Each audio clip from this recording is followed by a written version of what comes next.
This video is sponsored by Card Kingdom. If you click on the link in the description below, it'll take you to their store and they'll know I sent you there.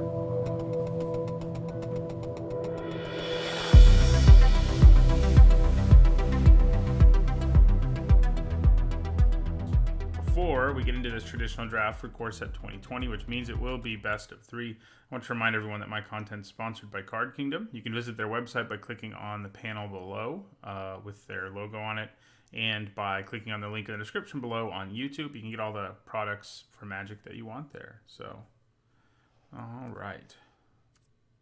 Let's jump in. Well, Dungeon Geists. Can't imagine there's anything better than that. I mean, you even take it over Murder, I think. This is a kind of, it's not that strong, but Master Splicer and Dungeon Geists are both really good first picks, and we're going to take the Geists. A really efficient flyer who removes a creature, basically, a removal spell. Whether it's temporary or not, it's a really good removal spell. Yeah, you can't really say no to that. So, that's what we'll take. Okay, so Rabid Bite. Overgrowth Elemental's not bad. I mean, you do have to build around it to some extent, but that's not that hard to do. But yeah, we have Shock and Rabid Bite here. I honestly think I like Shock more, if only because Rabid Bite needs, sure, you can take down bigger things with it, but it's a lot riskier. 2-for-1s are a real thing when you cast Rabid Bite on your creature. So yeah, I think I actually want Shock more than Rabid Bite. Which, this has a higher ceiling, but it also has an abysmal floor, and this is always Shock, So, I think that, for me, that consistency is worth more. Leafkin Druid's also pretty good, but I'm going to take the Shock. Well. Red cards here aren't very good. The blue card here isn't anything special, so I think we're actually between Overgrowth Elemental and Thrashing Brontodon. Which makes me wish I'd taken that other Overgrowth Elemental, but what are you going to do? Definitely needs building around, but it does become a pretty big problem. He's always good. It's nice to have a main board, sort of naturalize effect who doesn't suck. Yeah, I think I'll go for the Brontodon. Okay. It's been a weird first few picks. Vampire the Dire Moon and Octoprophet are both pretty decent. I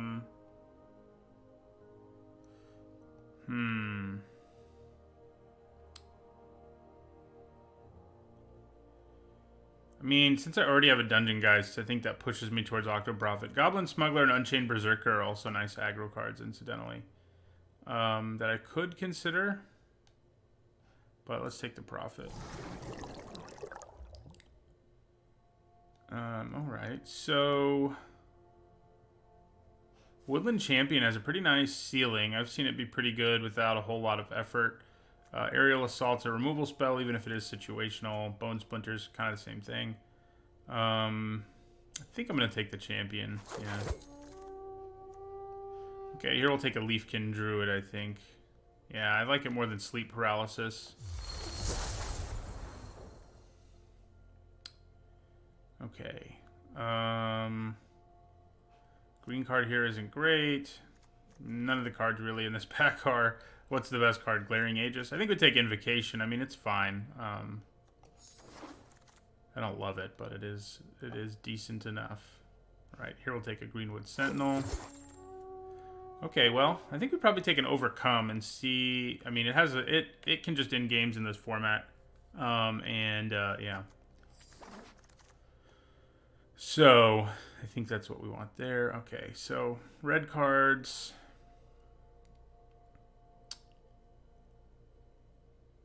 Yeah, I guess we'll take a Bird Grabber. I mean... Okay, here we'll take a Thicket Crasher. Man, if I'd taken both of those early Overgrowth Elementals, I think I'd be a lot happier. Smuggler has been a lot better than I expected, so I'm happy to take it. Which of these sideboard cards do we want more? Well, we already have a Brontodon main board, so let's go Plummet.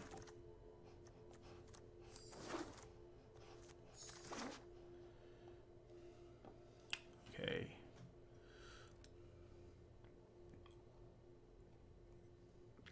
I wish blue was more open. So Chandra's Outrage is too good here, I think, to pass. It's the best card in this pack. You know, Shock is... I usually like to take the first Shock over the first Outrage. But after that, I think you want the Outrages more, basically. You know, this is more efficient, certainly, but this can kill more things. Lava Current Brawler is nice, too, but we definitely want the Outrage. Ooh. Well... I've been complaining about how I have somehow not gotten a Cavalier yet, but I think if we have Cavalier of Gales and Dungeon Geist, there's basically no way we don't play blue. Like, we have to push into that direction really hard, and I think that's what we'll do. Two pretty big bombs. Makes it pretty hard to want to go anywhere else. Yeah, let's take a Wave Crasher here. I mean, Rabid Bite's pretty good, too.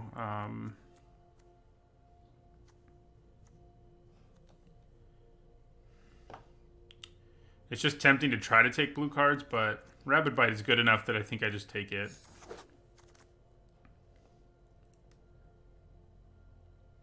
Okay, so Evolving Wilds would help us with our mana situation in terms of like getting to triple blue.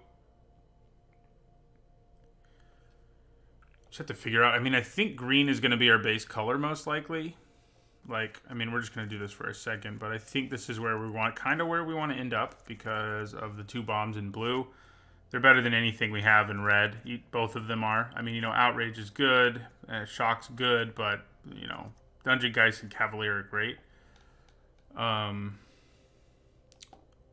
We do need to run, like, a lot of Vixing, or a decent amount of it, to be happy. And Evolving Wilds certainly helps us with that.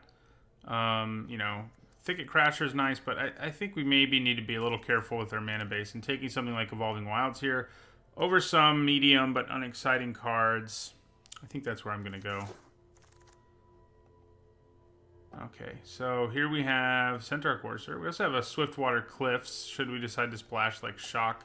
Also an Ether Gust, which is a great sideboard card. I'm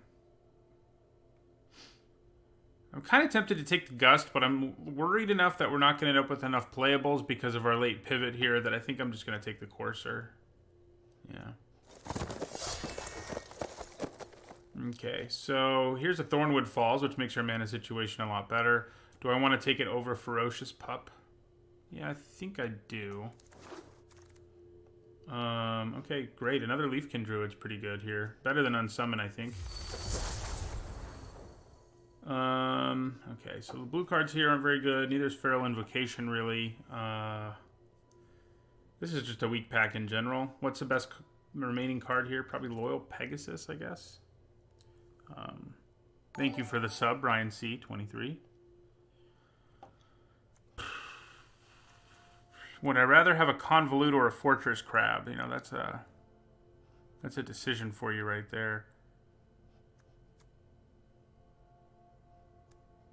I'll take the Convolute. Okay, man.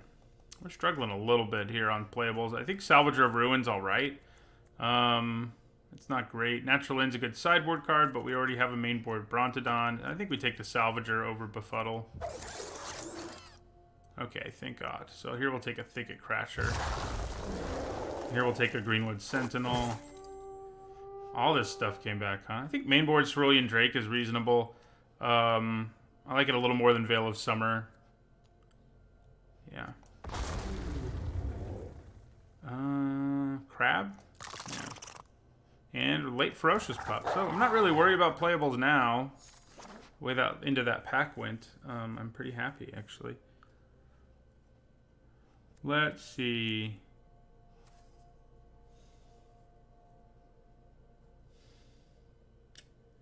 So, Scholar of Stars. What can you get back from me at this point? Not a whole lot, sadly. We've got Rabid Bite, Convolute. Yeah, it's not... We don't have a lot of great stuff lying around for it to get back. It still might be the pick. I kind of think it is. It just has a way higher ceiling than, like, Anticipate, Negate, Rugged Highlands, you know, Healer of the Glades. Yeah, we'll take the Scholar.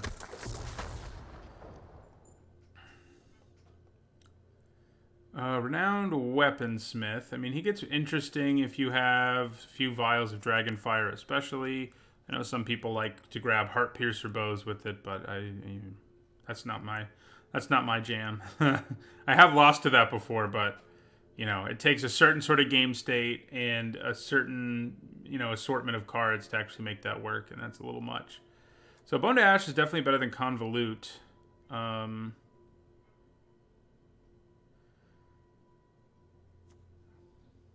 Mediocre, man. Like, we have plenty of 2-drops at this point, so yeah, I mean, I don't need more 2-drops really. What's our 4? Is it jammed packed in, Fortress Crab's probably not going to make the cut. Yeah, I think we take Bone to Ash. This has a much higher ceiling than I would. Ooh, what? What? Wow. Wow. We were just complaining about a weak pack, and then we have this. Bots. No, this can actually happen. Like, this is a thing that would actually happen in a draft. Like, if the other 2 people next to us, there's no way they're in red, like their deck looks like ours, they would pass her in pack 3, I think.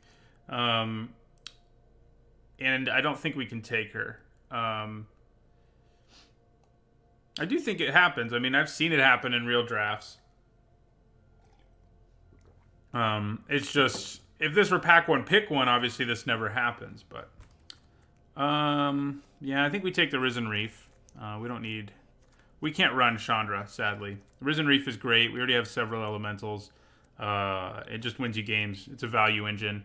Yeah, I think I might actually already have 4 Chandras just because I've opened a bunch in boosters that I've opened at the end. And I don't play Constructed, so I don't need her. We're taking Risen Reef. Okay. So Wolfkitten Bond at the top of the curve. I don't hate having one of those. Centaur Courser's fine.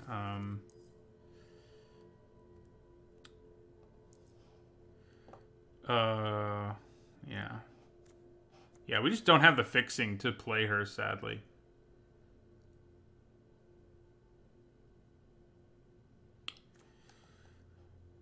Metuka is sleeping somewhere else right now, servant of evil, but I'll tell her when I see her. She'll want in this room at some point during the stream, inevitably. Yeah, I mean, another Courser doesn't hurt. Wolfkin Bond doesn't either, really, but... Yeah, I'm kind of leaning towards the Bond. It's pretty decent. Okay. We're going to get like 3 Gifts of Paradise now, and that would have allowed us to splash Chandra. That's what's going to happen. I can feel it. So I think Pulse of Marasa is probably what we want. It's some serious business. You can actually create like an endless cycle with Scholar of the Ages too, which is kind of silly. So yeah, we'll take Pulse. It's a good card in general, but it is funny when you have that combo. Okay, well... I guess this time we're going to take a natural in for our sideboard. Right, here we'll take a Scuttlemud, huh?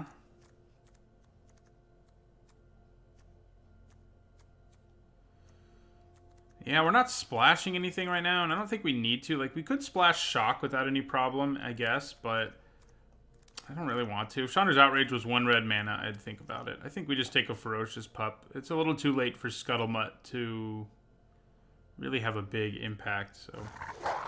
We do have an Overcome. Whether we run it or not, I'm not 100% sure, but that does make Ferocious Pup a little better. Okay, here we'll take... I mean, Heartpiercer Bow, you can sight in sometimes. Oh, you're right. Scuttlemut would have helped with the Cavalier. It's not the worst idea. Anticipate. I think Healer of the Glade is going to come up a little more than Anticipate. Though Anticipate does help us find our bombs and all that, but I think Healer of the Glade is a sideboard card. Can be pretty nice. We do have 1 Heartpiercer Bow, but that's not enough for me. I think we'll take another one of these. Kind of doubt it makes the cut.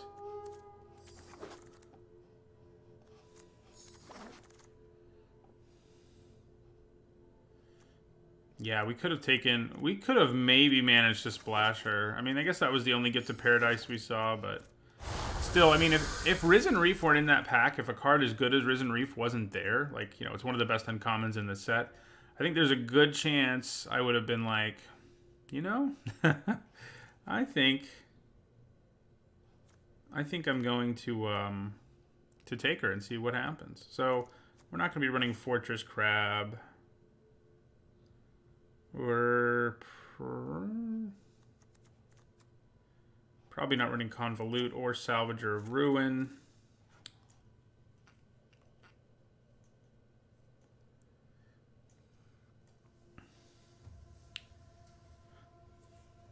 Yeah, the bow strategy, I mean, it definitely looks like fun, but it just seems a little too inconsistent for me. So I think we can get away with Overcome. It's kind of weird to have in a deck with Scholar of the Ages, but maybe it's not so weird, you know? She can get it back for me. You usually hope you just win with your Overrun. Yeah, we have 17 creatures. Overcome, I mean, it's not Overrun. Not quite. Yeah, I mean, we kind of have we're kind of being pulled in a few directions between, like, we have Scholar of the Ages and Pulse, which are more defensive cards, and Overcome, which is a more aggressive card, but I think that's probably okay. We're a little low on removal, but I think that's probably okay too. So this gives us 9 blue sources. The question is whether I want to go to... I think we do. Because we have Cavalier of Gales, I think we need to have 10 blue sources. I mean, it is our... You know, we don't have that many blue cards, but the ones we do have are mostly double blue. So, yeah. I think I want to add another island instead. Yeah. So, yeah, I think this is our deck. Got a little bit of elemental stuff going on, but mostly we're just like a blue-green good stuff deck with Cavalier and Dungeon Geists as our... and Overcome. You know, those are the 3 cards that are going to win us the most games, I would guess.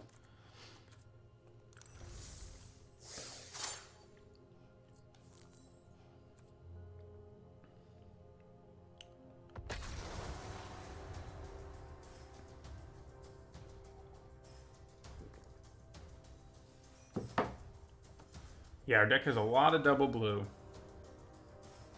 That's for sure.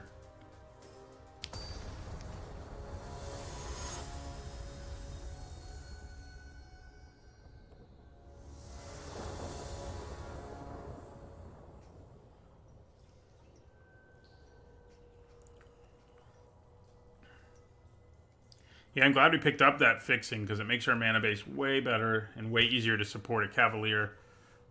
Sometimes you just got to run like 8 or 9, but that can be so bad with the Cavalier. So, wow.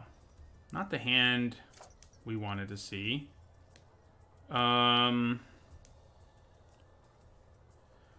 think we mulligan it. I just think this is the kind of hand where even flooding sort of in a minor way is not good news. Yeah, this is better. So, mana for the Brontodon is not immediately available, but neither is there mana for the Octoprophet. But there's a higher probability of getting Octoprophet mana than there is Brontodon mana. So, yeah, and we already have a 3-drop anyway, so I think that works for me.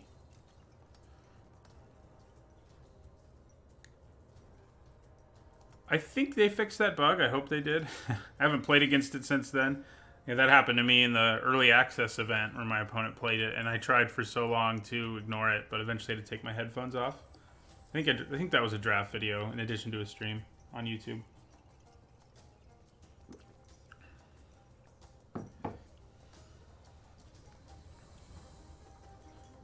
Let's hope it's not still around, that bug, because I would rather not deal with it.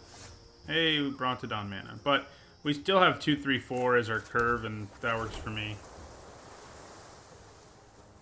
I think I gave Zephyr Charge a D or an F, and that's still where I would leave it, Blue Man. Ooh. I want to build around that card so much, and it hasn't happened for me yet. I've seen a few people do some decent stuff with it. I think I gave it a D. Zephyr Charge. Too situational. It asks you to do too much to actually do anything itself. And, yeah, that's the problem with it. Yeah, I mean, it can destroy you in certain situations, and certainly in sealed it's a little better because games are slower. But, like, overall, it's not very good. You can lose to bad cards. It happens, you know? I think the fact that they had both Cavaliers was probably a bigger problem than anything.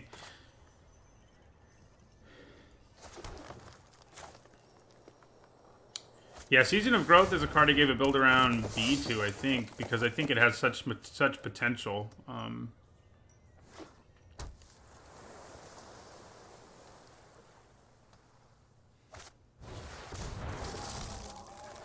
guys are gonna go aggro on me, beat me down for 2. Look out.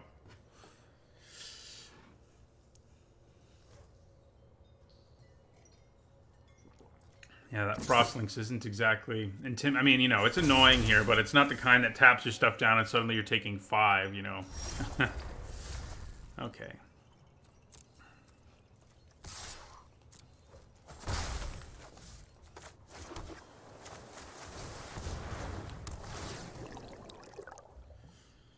Honestly, I'm not really sure I want either of these at this point. Yeah, I don't think we do.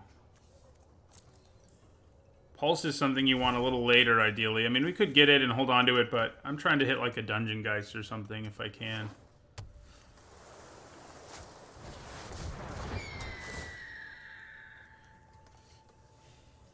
Now they start putting Wolfkin bonds and everything and drawing cards off of it. That's probably that's their plan. Ugh. Didn't really want to draw her at this point either. Okay, well, I think we're going to play both of these Sentinels and end our turn. I think the draft went pretty well. Event Horizon.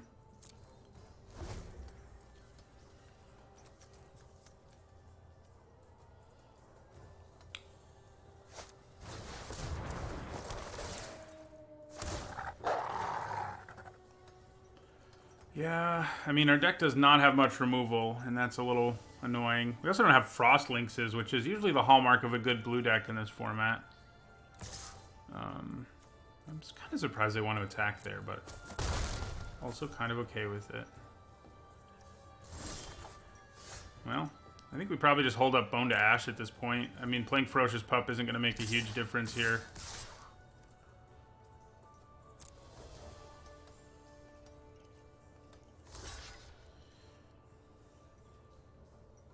Yeah, we also saw Chandra that we couldn't play.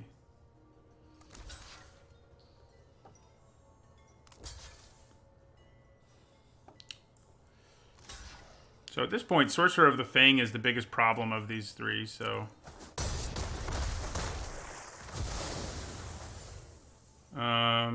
we could play our Pup. Yeah, maybe that's what I should do, given everything. Yeah, let's do it. We'll hold up Bone to Ash when it's easy, like we don't have anything better to do, which could be next turn.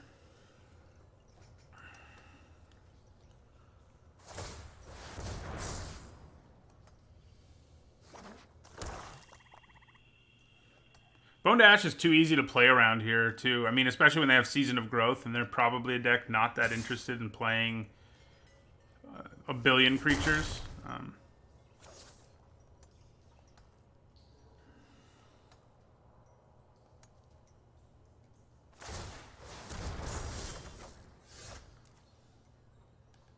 Alright, so here we'll hold on to it. Attack for 1. Glad I didn't, because if I'd held up Bone to Ash there, it wouldn't have done anything. So, now it will.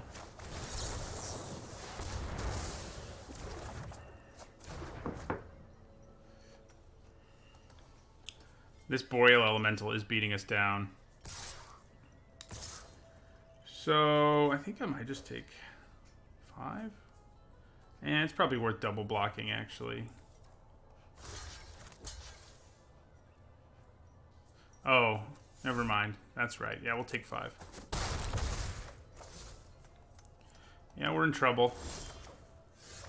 And overcome is not going to get us there. But guess it doesn't hurt. We can get it back with our scholar next turn.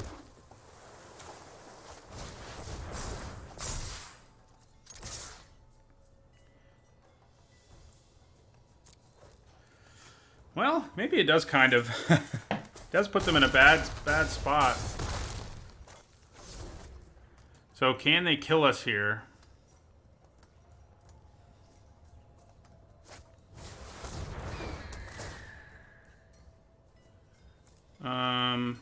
Not quite, but but basically.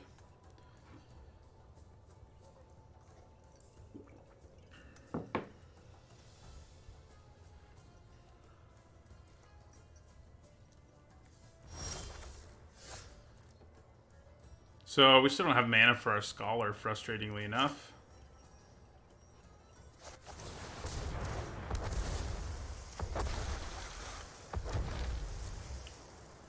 So we have to not attack here now.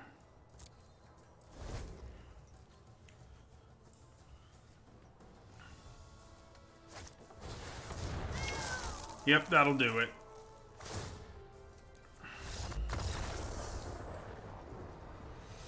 We didn't get spiders either, which is kind of annoying. We do have a plummet in our sideboard that I think is coming in. We actually have 2. Scholar felt so bad there. I mean, maybe it just shouldn't be in this deck. The way, I mean, I think that might be correct.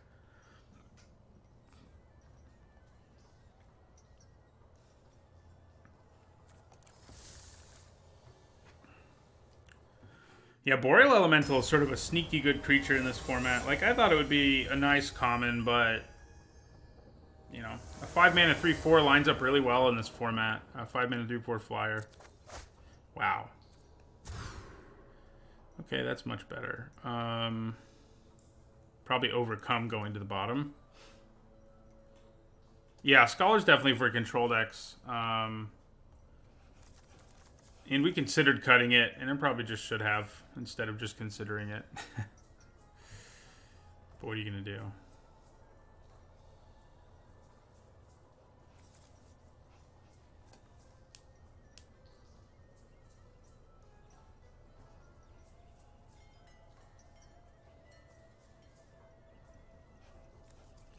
So yeah, we'll put overcome on the bottom.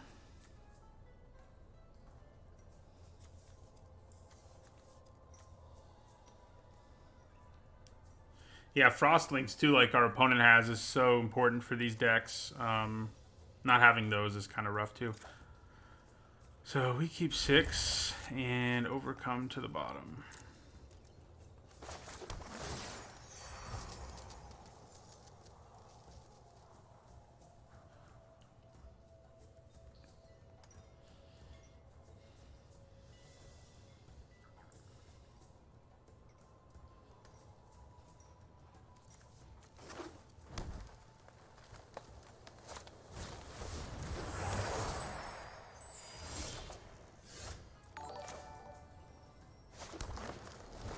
Thank you for the follow, Happy Moose.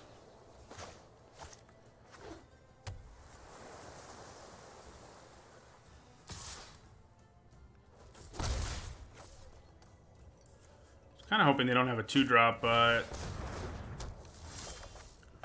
hello. Just need to get the mana for you. What's interesting is all we saw was all the scrying, and I don't know. I think if you have enough creatures, playing it just for the scry is probably worth it, but you definitely need to be targeting things sometimes. In an ideal world, anyway.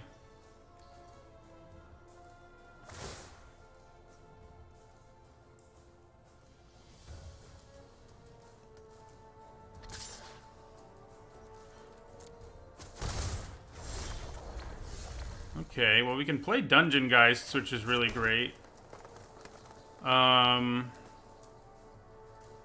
However, I kind of think leaving up Bone to Ash and Feral Invocation is worth it here.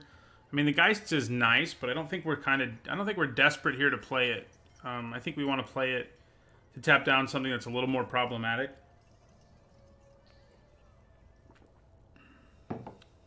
Yeah, I think because we have 2 instants that can actually do something, I think we just hold off here on doing anything.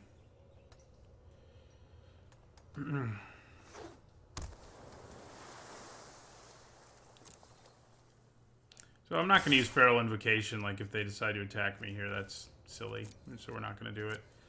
I will slap it on one of my creatures at the end of their turn, if nothing else, just because we don't want to lose the tempo of basically not doing anything for a turn. So if I can't Bone to Ash, I probably put Feral Invocation there. Looks like we can Bone to Ash, so we will. We need another island for our Cavalier. Alright,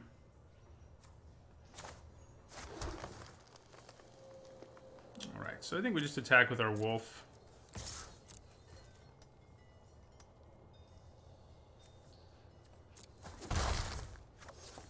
And play Leafkin Druid. And probably slap our Feral Invocation on something at the end of their turn.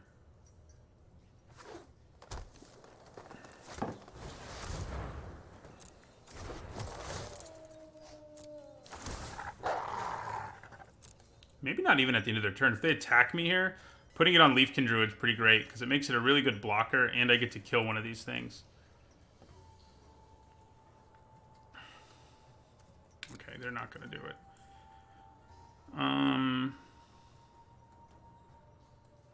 Yeah, so I think I go Feral Invocation, put it on our Wolf token. So next turn we will have the blue. Here I think we go Dungeon Guy. Oh, wait a second. No, yeah. So we play our Dungeon Geists.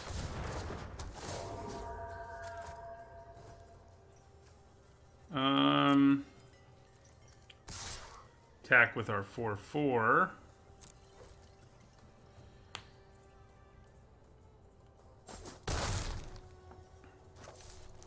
Play our Wilds and end our turn. We couldn't play the Cavalier there yet. This is the same draft from earlier. We had a Cavalier. Let's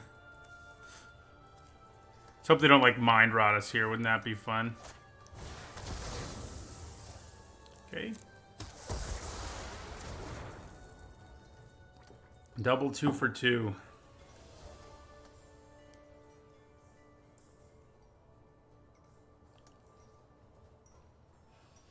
So we definitely grab our island.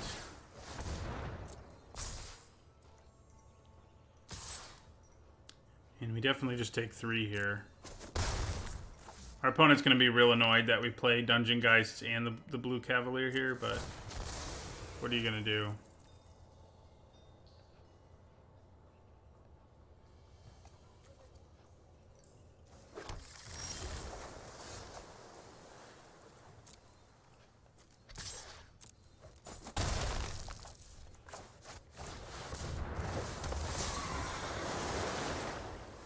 Okay.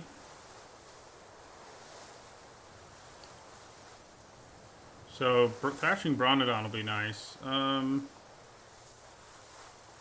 think we go Forest Octoprophet. Hey, look, it looks like the glitch is over. Thank God, at least for us. Maybe they can still hear it. Oh, I can actually just play the Brontodon now. With all my extra mana.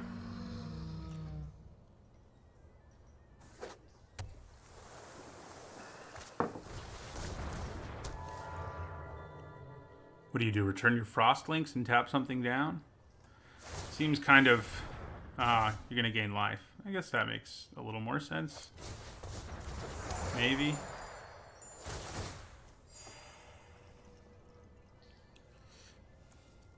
So my Brontodon can kill that Season of Growth. I'm definitely considering doing that.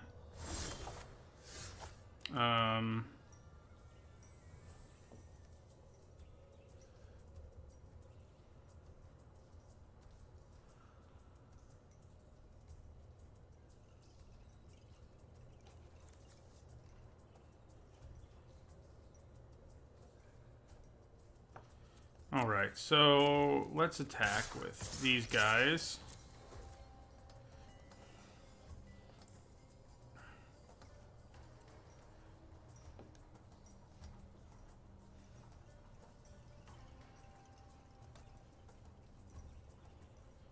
I sure can get my Leafkin Druid trample. Look out.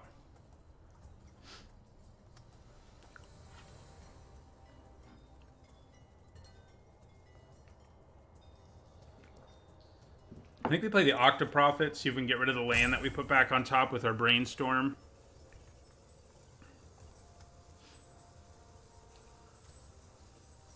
Should have just been Cavalier of Brainstorm, you know. Guess that's a little too on the nose. That would feel like it belongs in like a Modern Horizons set more than in this. Yeah, it's hard to say which Cavalier is the best. I initially thought it was the red one. I think I was probably wrong about that, but they're all so good. I think either the blue or black one is probably the best. And they're all good. They're all great. So it's sort of like, you know, it's a difficult comparison, I think. I wonder if our opponent is like rage quitting on us this game. I mean, it would definitely be frustrating to see both of these bombs. We've all been there. I don't rage quit when it happens to me, though. I mean, the red one is... What do you mean it doesn't have a deck? We're talking about limited. I'm talking about limited.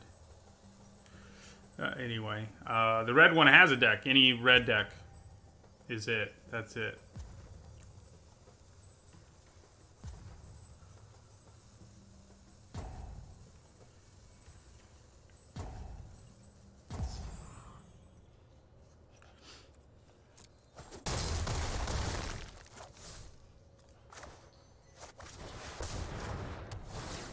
Player Octoprophet. Yeah, I'll take a Wolfkin Bond, sure. Let's hope they don't have a board sweeper, huh? That'd be hilarious. Luckily, our Cavalier would scry for us, if nothing else, but yeah.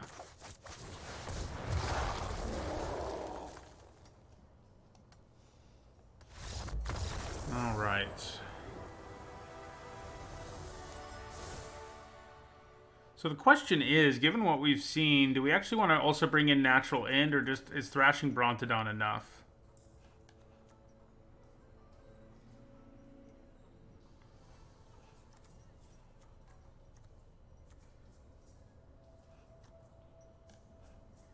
That is the question.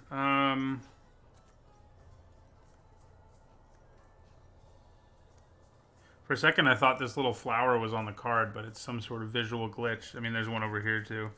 I was like, that's interesting.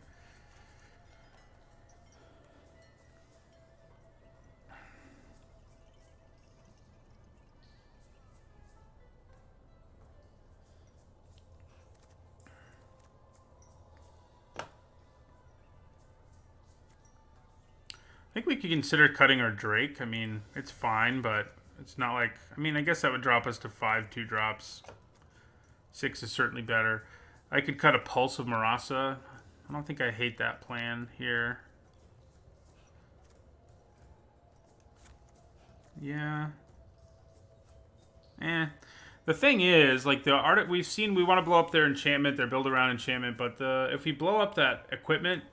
Sure, it matters, but it doesn't matter a ton because the wolf token sticks around, so you never get full value out of it. So yeah, I think we'll just leave our deck as is. We've seen stuff we can hit with it, but how much of it is worth hitting? And the answer is not a lot of it. Let's see if we can not mulligan here in game 3. That'd be good.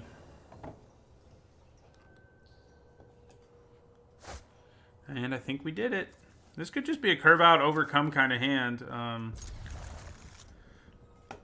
If we just draw a bunch more creatures, that's definitely what it could be. Them and their Healer of the Glade.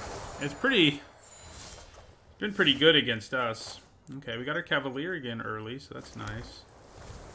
I probably... What do I play first? Sentinel or Drake? Probably the Drake.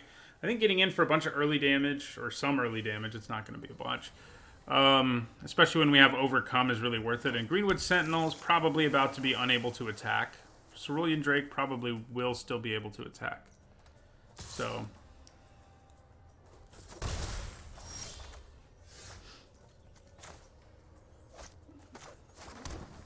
yeah, so player Drake. Also protects us against discard spells. Like if they try to... I guess Mind Rot would be the only one, right? But still, I mean, I would give this up for a Mind Rot right now. Well, so much for Cerulean Drake being able to attack, huh? Probably just trades for that Cloudkin Seer now. Okay. Yeah,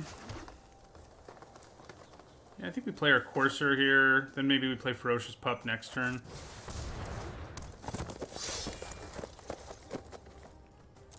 Question is, do I even block Cloudkin Seer? Do I want to do damage so badly that I just, like, am willing to take 2 to do 1? Maybe.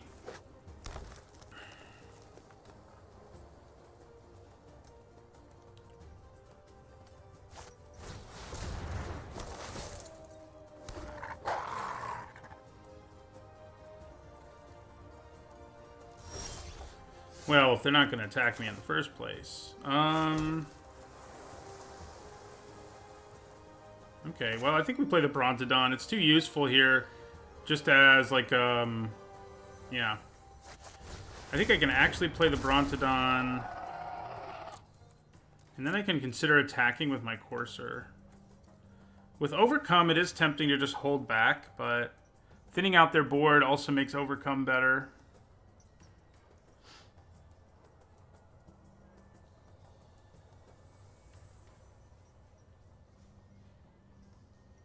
Yeah, let's do it.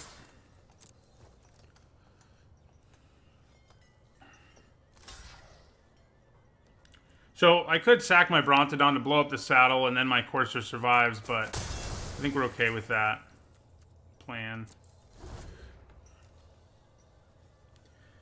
Just give us an island. That's all I ask.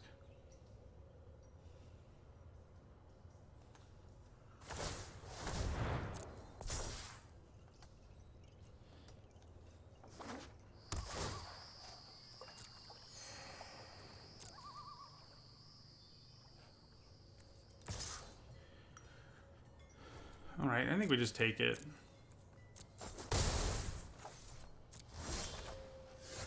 Okay. So yeah, I think we attack with both our creatures and then play Thicket Crasher here.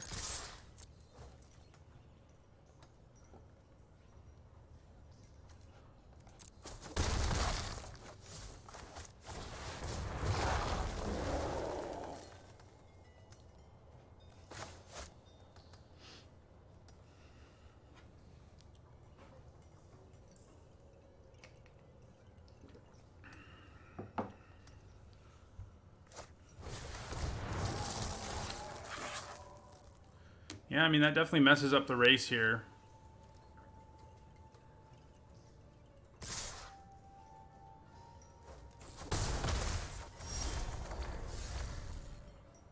Okay.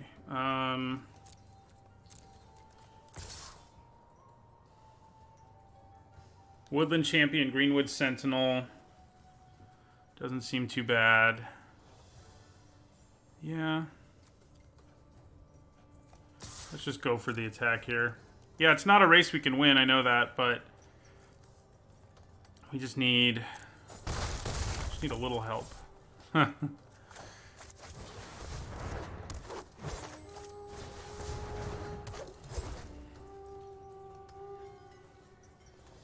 Just gotta draw mana for either Overcome or Cavalier of Gales.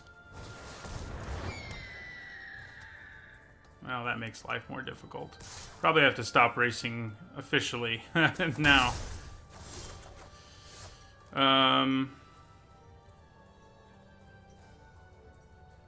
Well, I can actually attack with my Crasher here. I think I do.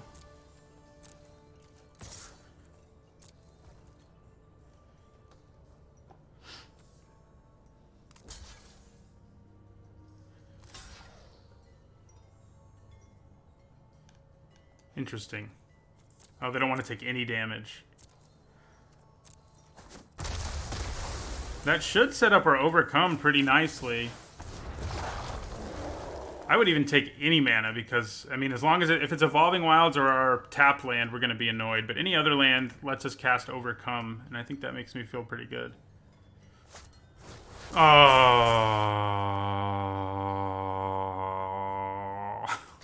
Yeah, that's lethal. That explains why they blocked the way they did.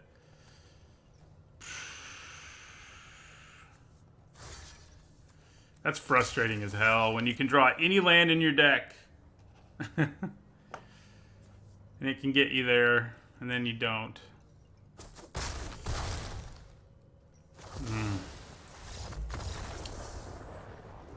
Well, that's okay.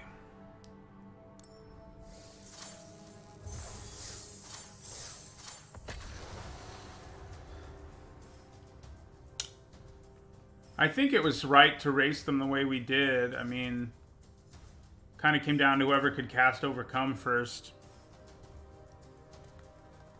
I think it gave us a better chance than just hanging back did.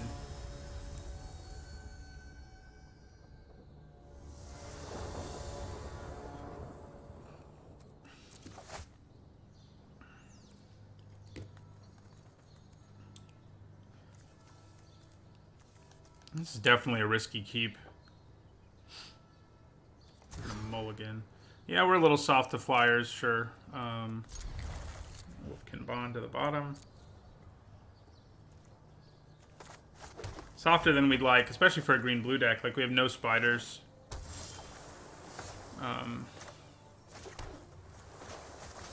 Playing our Leafkin Druid so we know we can play either Octoprophet or Greenwood Sentinel this next turn. Or Risen Reef, for that matter. I actually think for now I want to play Octoprophet.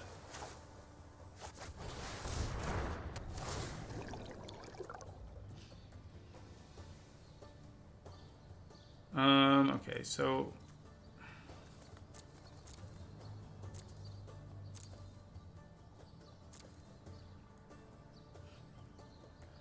Yeah, I mean, I would have taken a little less damage if I'd attacked the Brontodon to destroy that Wolf Rider mantle, but not a lot less. We would have been at 1. I guess that might have done it for us there, though. I mean, it's hard to know. It's easy to say that in retrospect, but... So we kind of do want a 4th land, and we kind of do want a Cerulean Drake. I could put the... I mean, either way, yeah. Put the land there, I think. Yeah. So if I play Risen Reef next turn, I'll get the land.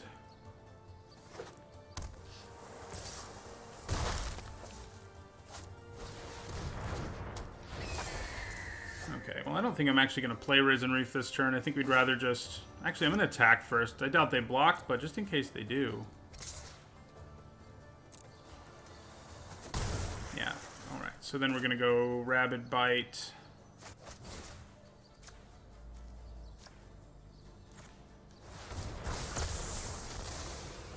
And I think we just play our Sentinel here.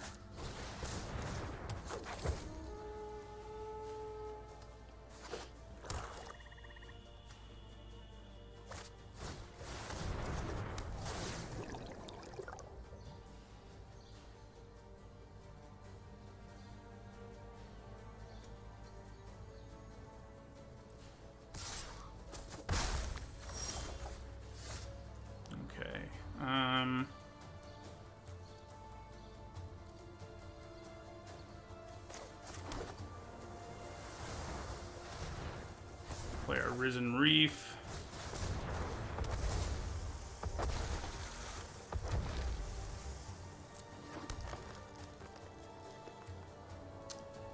And yeah, we'll attack with our Octoprophet.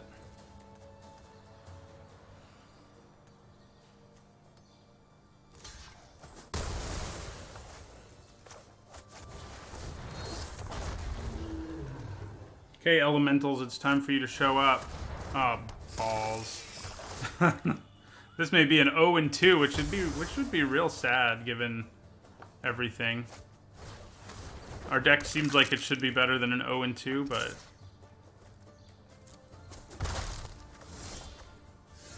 Oh, yeah, we forgot to side that out. So, you know, I'm digging my own grave here. That's for sure. Yeah, I guess blowing it up would have been good. But I still think it's easy to say that now. At the time, I think what we did was fine. Oh, God.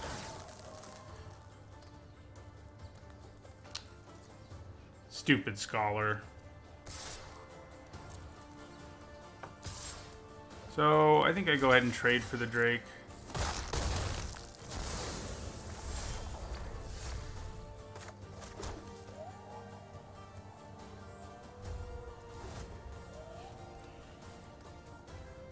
We're probably going to get to cast Scholar of Ages. So, that's a thing.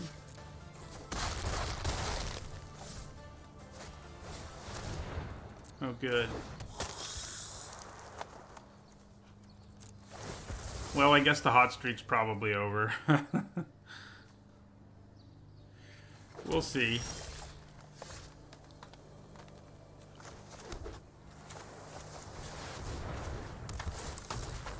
Get back that Rabid Bite. 7 mana, 3/3 that gets you back a Rabid Bite. That's good stuff.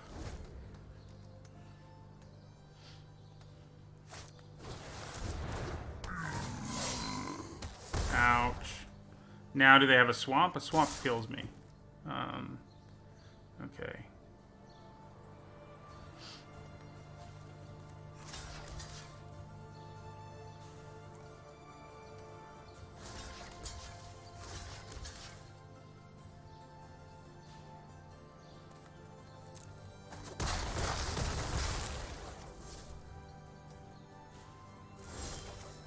Wow. Do we kind of have a chance here? I have to kill the Bloodthirsty Aerialist because I have no way of stopping it as a flyer, sadly. So we don't really have a chance. Like, I could kill Dread Presence.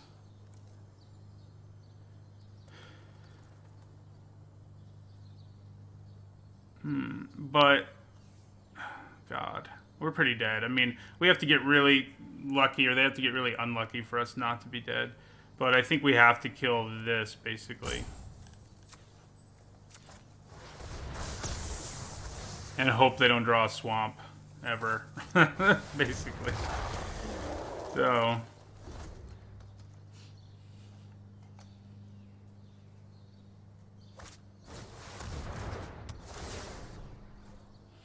Okay. Wow.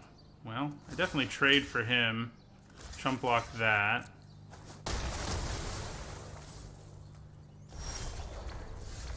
We drew another chump blocker. As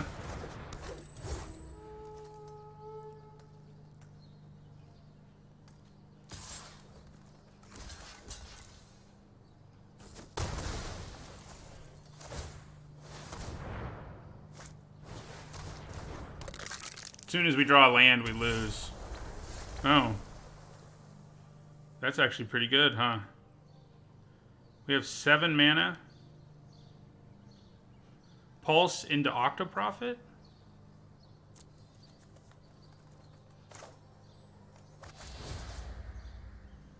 Yeah. The Scholar is where we can create a combo, but we don't have time for it.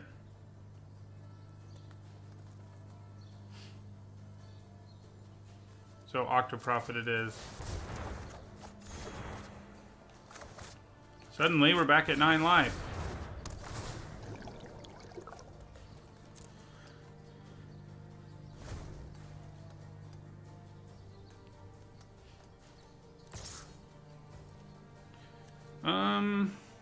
Honestly, I kind of feel like I can take 3 right now. Yeah.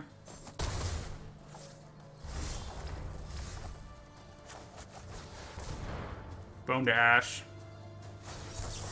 Yeah. Probably can't take 3 this time.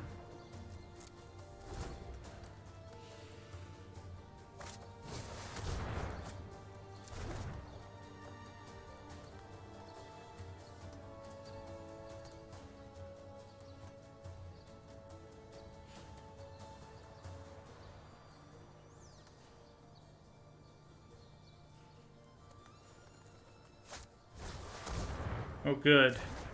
what I was hoping to see. If we can draw one of our 2 bombs, I mean, yeah, I think we can make a comeback, even with Frost Links in their hand. All right, well, we're going to Bone to Ash something.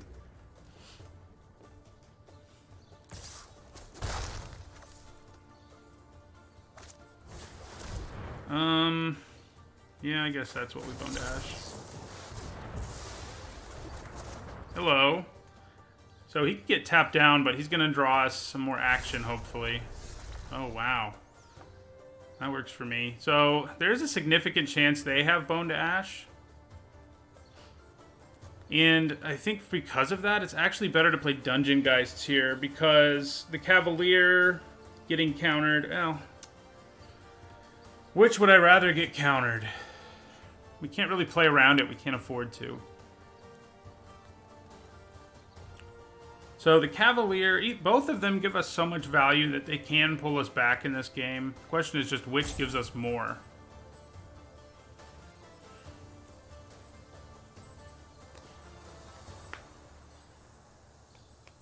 That's what it comes down to.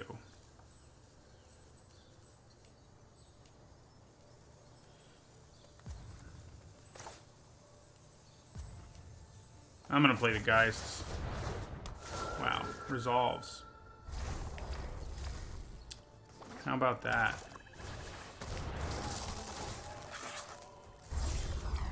Okay, so let's give this a try. Would have resolved last time. Alright, so...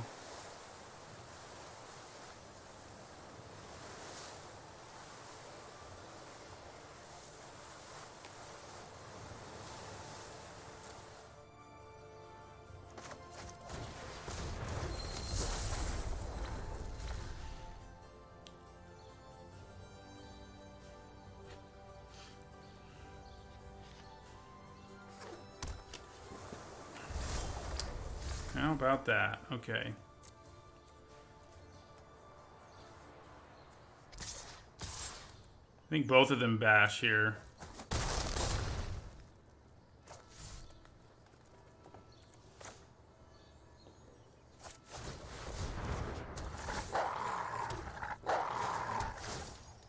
Yeah, it would be nice to scry them away for sure. That's kind of the cool thing. Like, you don't want your Cavalier to die, generally. But sometimes, if he does die, you get to Brainstorm and then crack a fetch land, basically, because he goes back into your deck and shuffles it.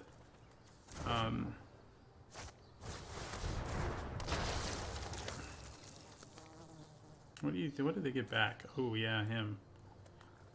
He's scary.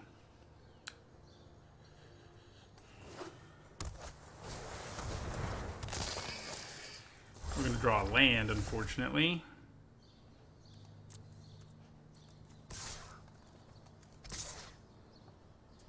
Three blockers should be enough.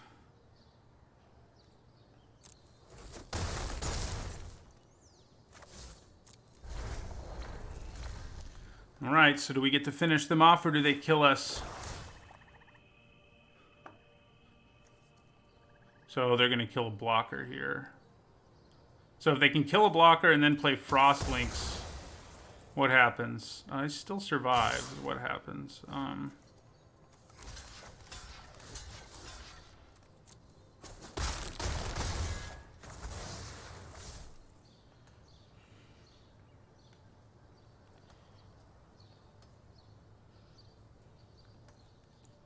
Can we turn this around?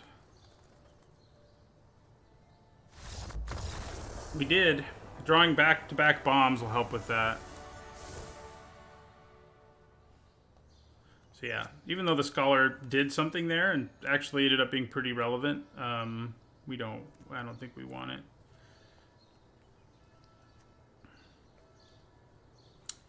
Did we see enough targets for Natural End? We saw the Sleep Paralysis. I feel like that was it, though.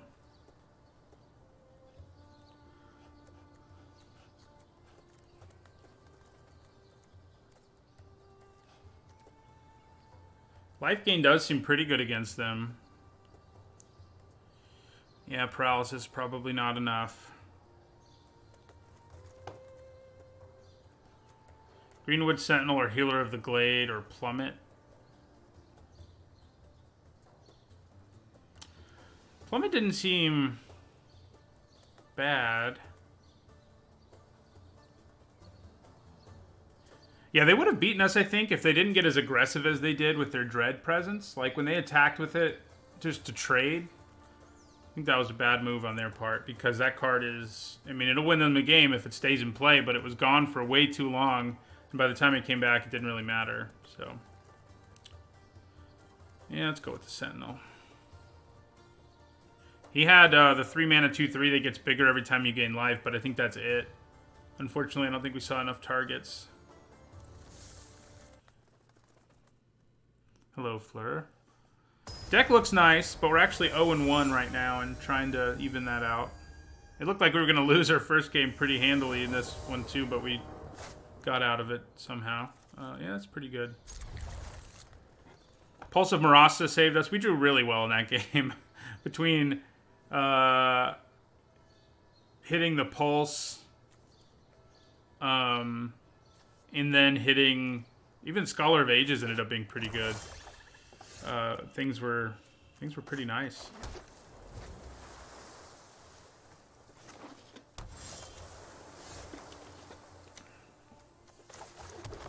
Can our bombs get us there? It'd be nice if they could. We do have one of them.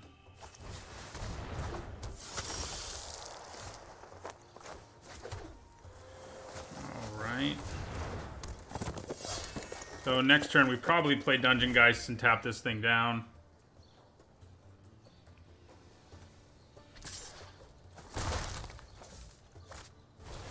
Yeah, for sure. That is for sure the plan.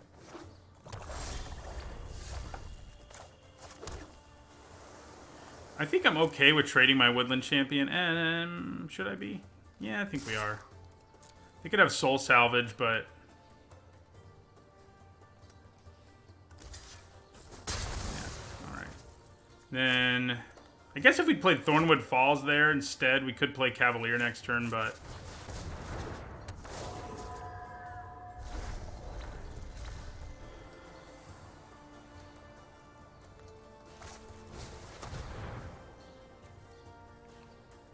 This is like a Frostlinks on steroids. Yeah, we got there. Got the one win so far.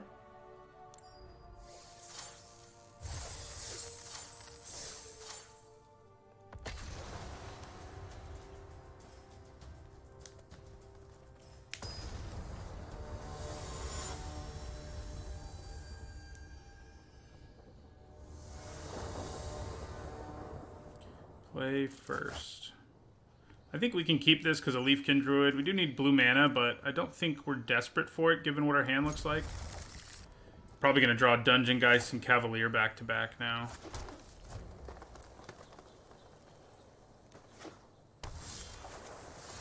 Yeah, I like Frostlinks a lot as well. We don't have one, sadly.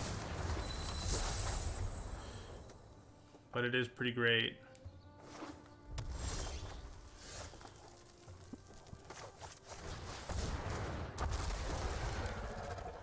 So, we'd really like some mana.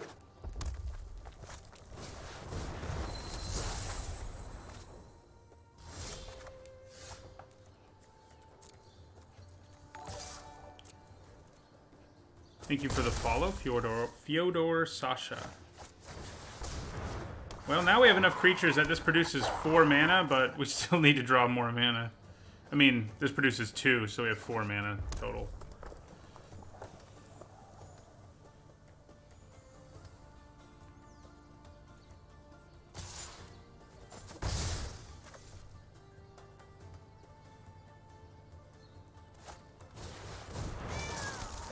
It's not nice. Ah. They took kind of the risky route there by tapping down our guy, I think.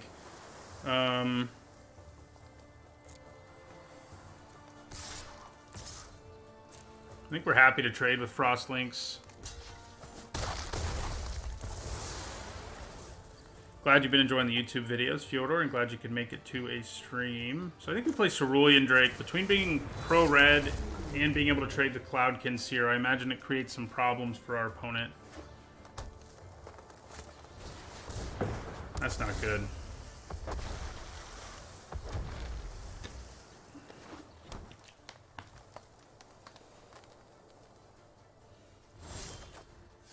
So now we've got the 5 mana that we want. I think we can attack with our Brontodon here. Yeah. And I think... So we have 5 mana. So I could play Pup Sentinel, but... I think I'd rather play Octoprophet. Ooh, there's our Risen Reef. Do we kind of want to draw another island? Kind of do. So I think we'd rather draw Risen Reef first, but... Risen Reef will hit us in island when it comes down.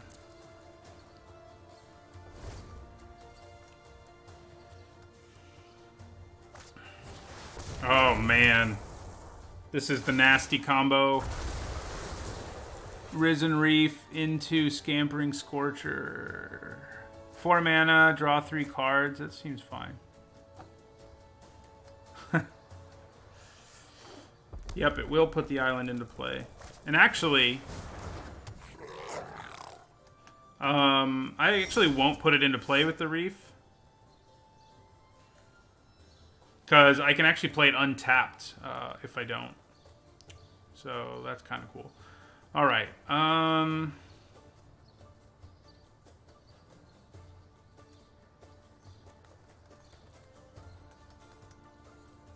So yeah, let's...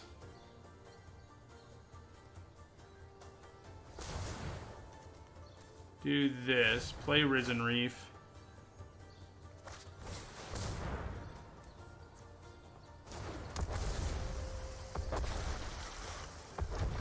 Decline.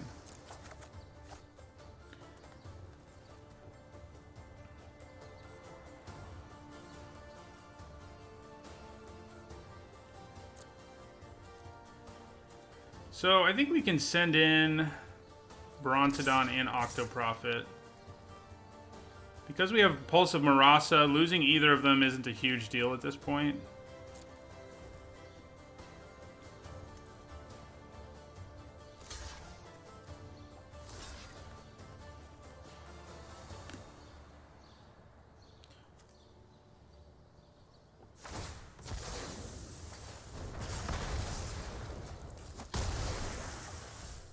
So the question is, do I want to pulse back my Risen Reef at the end of their turn, or do I just want to play more dudes here and go for the kill? I kind of think play more dudes here might just be the better option. We can pulse for the Risen Reef at some point later. Yeah, so we'll just...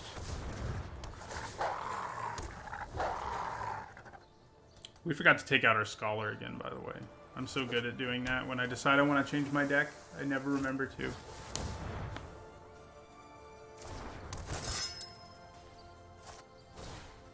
Oh my god, they did this twice?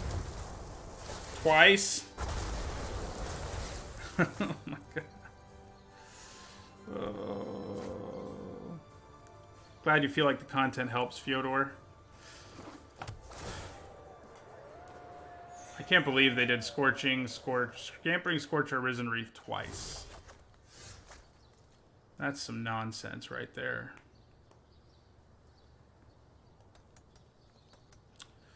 Okay.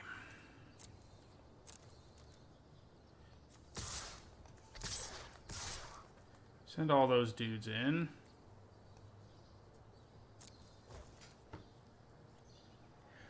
I don't know. I don't know why anybody plays... I mean, I can understand playing Diamond Knight, but it does seem weird to me usually.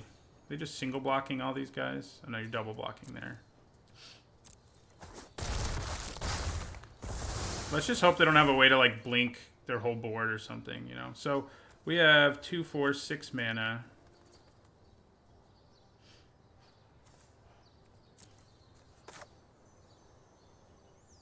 So, I think leaving up Bone to Ash here is a reasonable thing to do. Especially because I can also leave up my Pulse. So, yeah, I think that's what we're going to do here. Play to deck them. I think they'll kill us before we deck them if that's what they have going on. Yeah, that seems like a good thing to Bone to Ash to me. See if they convolute our Bone to Ash? No.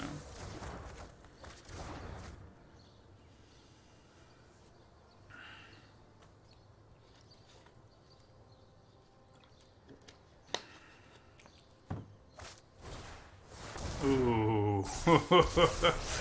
Okay. Ready? Okay. Ready. Let's do this. See you later, Woodland Champion. I sure hope you can't handle the heat.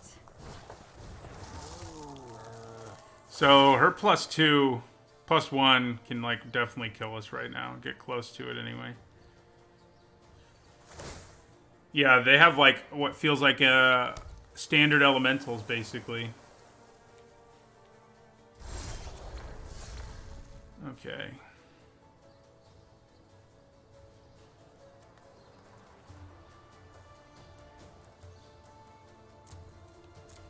We're going to attack with Octoprofit. I guess we'll attack her. There's like no way we get to hit her, but I think it's worth trying to do. Yeah, when elementals can come together, they are definitely the best deck. I would agree.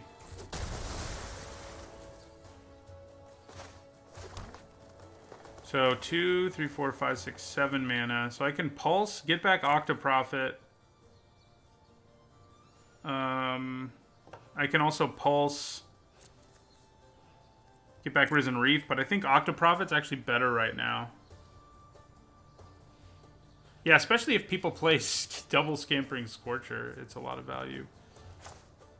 Yeah, so we're gonna Pulse, get back Octoprofit.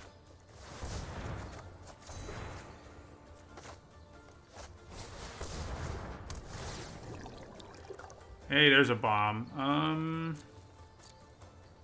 Do I kind of want to draw Wolfkin Bond? I think I kind of do. It's a good thing to put on Dungeon Geists, anyway.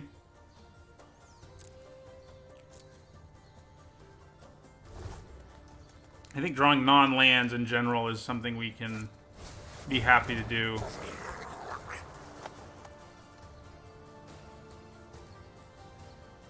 Yeah, so if they give all their elementals +2/+0 right here, that'll be interesting. Gosh, look at all these friends. So, I mean,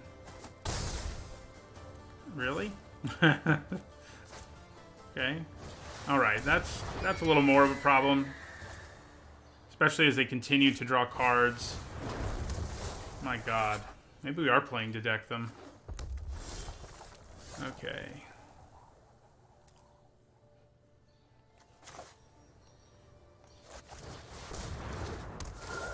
Tap down Boreal Elemental.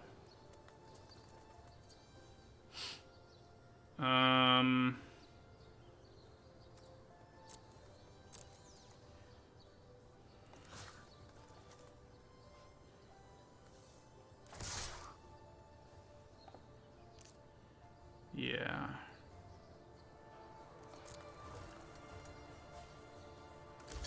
God, the Brawler would be game ending basically at this point.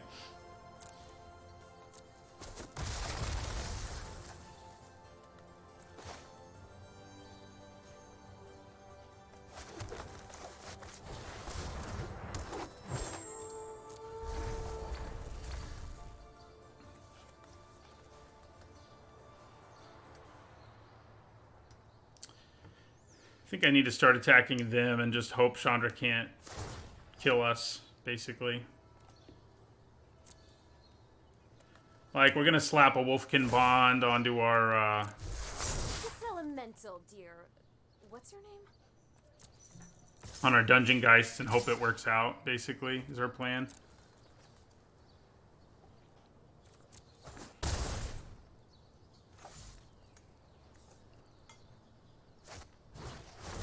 Oh, man. So much for that plan. And the Boreal Elemental untaps now.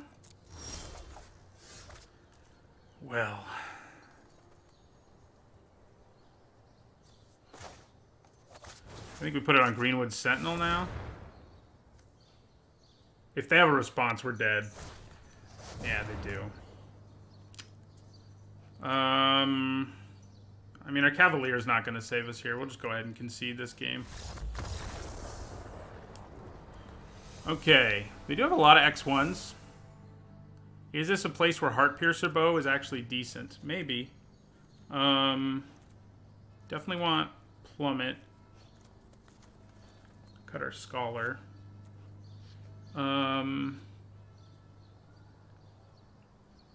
They had all the answers. Yeah, I mean, they drew a million cards. They're going to have them.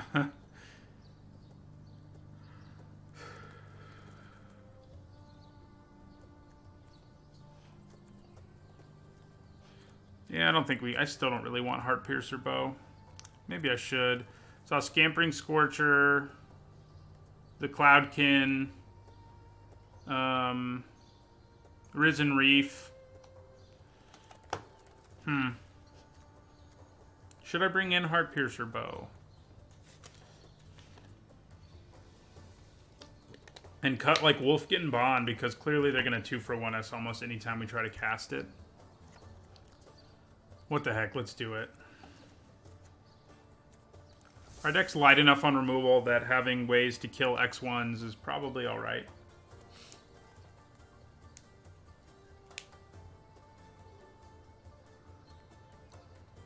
Even though the majority of creatures it can kill are already going to have given them value, getting them out of the way is pretty important. You know, that not being able to get rid of that Risen Reef was devastating, obviously.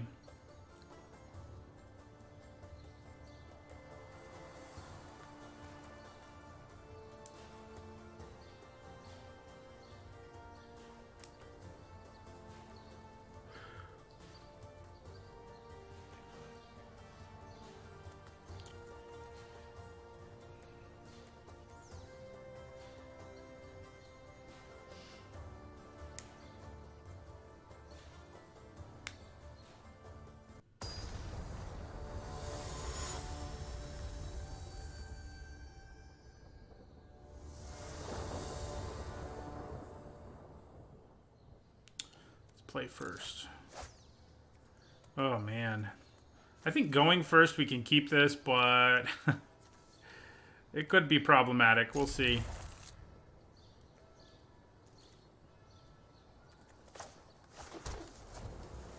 That'd be a lot of Tarm, Flav Loco. A lot of it.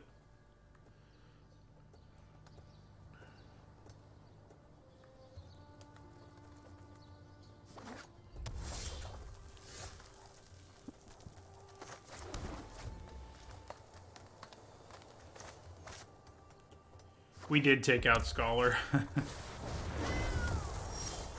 Thank God, right? Okay.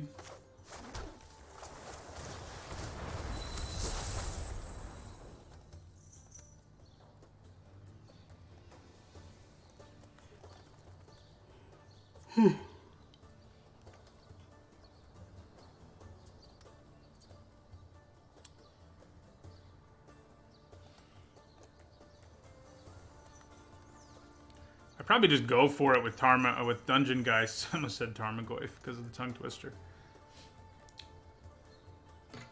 Although I guess it's not really a tongue twister. Well, no, it probably is. I'm not going to try to say it.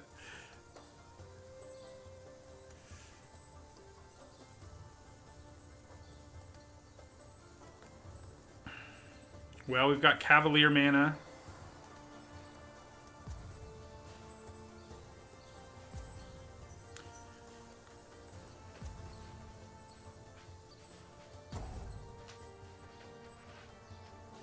Yeah, Goyfian Slip sounds right. Okay.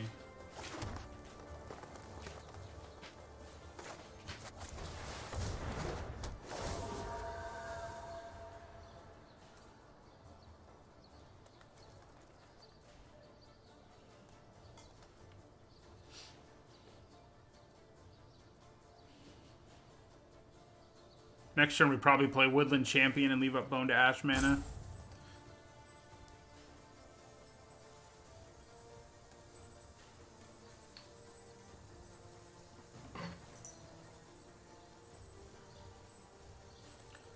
Are they, like, actually gone? It kind of seems like they are. Because I don't know why else they'd be doing this when they won the first game. My cat is playing with paper behind me. I'm sure you can hear it. He's having a good time.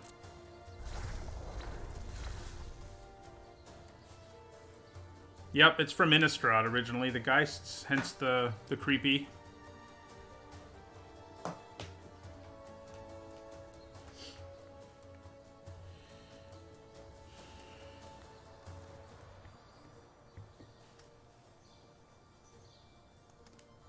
Feels like they're really gone. Or else they decided to rage quit. I don't know. It's a weird time to do it, though. Disconnects happen.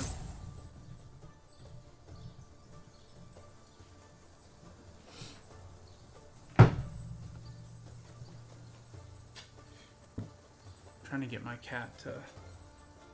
Come on.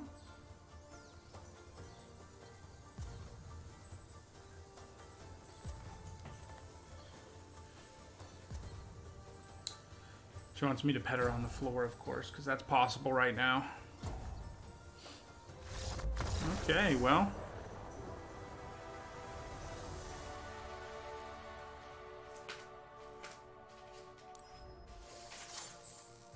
Wow. So we end up winning that one because our opponent disconnected. I'll take it, I guess. It's not the best feeling win, but hey, we're at least going to be 2-2. I'm going to be right back. I'm going to try to appease my cat real quick.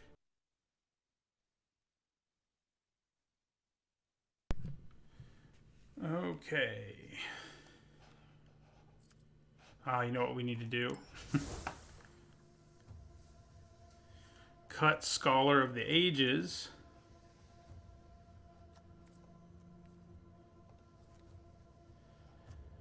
And put another Sentinel? Yeah.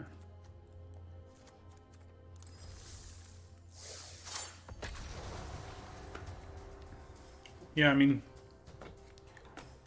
It's been a while since I've had the misfortune of being disconnected, but yeah, I had it happen in best of one, and that's rough. But yeah, I guess it's rough here too, especially because they won the first one. All right, this is pretty good. I mean, we need to hit a land for it to be great, but anytime you can go Woodland Champion, Ferocious Pup, it's a pretty good start. And that's what our plan is. Looks like we'll get to do it. Well, assuming this doesn't get disfigured. There's every chance that it does. No? Okay, that's good news. So, yeah, I think we play our pup. I did have that mouse disconnection, but we still won that game. Somehow. Even though we missed a whole attack that would have been important.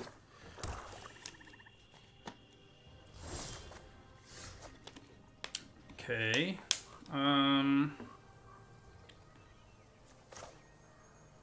don't think I want to use Rabid Bite here. I think I just attack with both of these and see what happens. They probably block that, yeah. Then we'll play Thicket Crasher.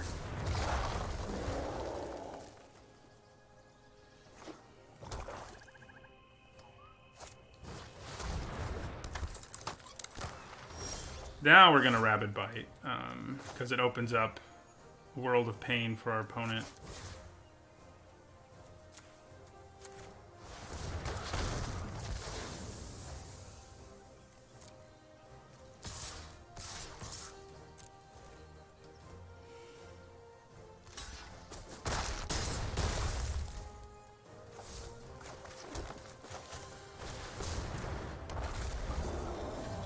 Just a bunch of aggro this game. Not the kind of game where that 2-mana 1/3 is very good. We saw almost nothing, so I don't think there's much we can do or say about what we should sideboard.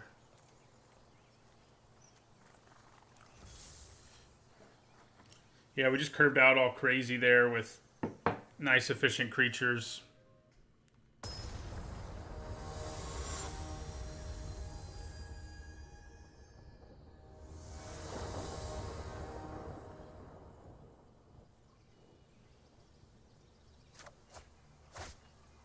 Pretty good.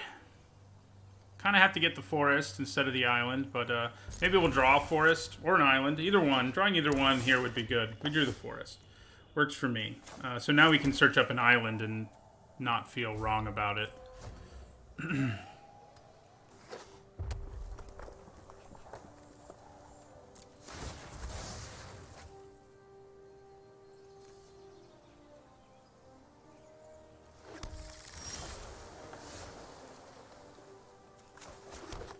Well, we got Cavalier mana, no problem. Someone's gonna get shocked or disfigured, yeah. They don't want to get run over this time, I guess. Imagine that.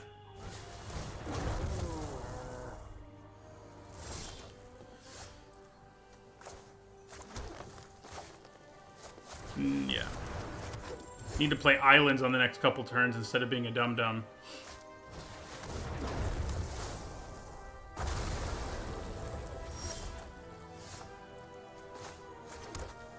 So I think it's worth attacking here. Especially because we have Cavalier coming. It's got Vigilance too, so there's not a whole lot to worry about. So do they play Chandra now and pump their whole team? That would be fun, wouldn't it? If we have to deal with that again. Nah. Just a smuggler.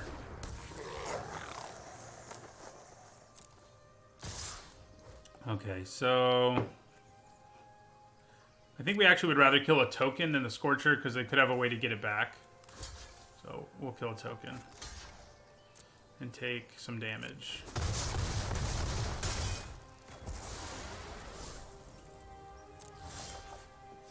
Alright, so we attack, and then we play our Cavalier.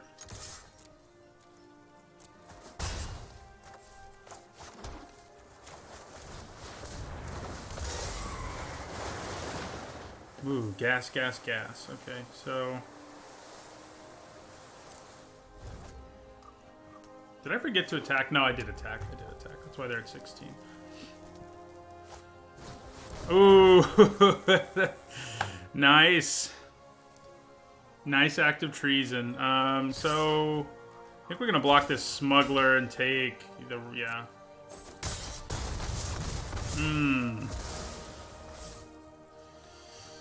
Don't tell me you have bone splinters. Oh my god. They get to scry too, actually, is what's funny. Okay, well that was nasty. That was nasty. Okay, so I think we play our Risen Reef. And then a Ferocious Pup. Oh, hello.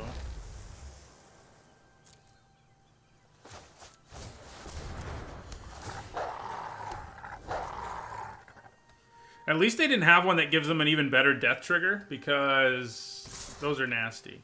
Okay, so you're gonna block here. Yeah, and Risen Reef's gonna block there.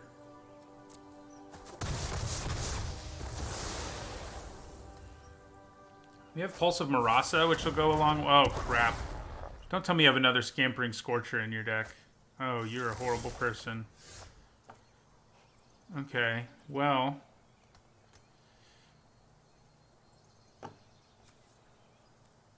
Pulse of Marasa does gain us a bunch of life.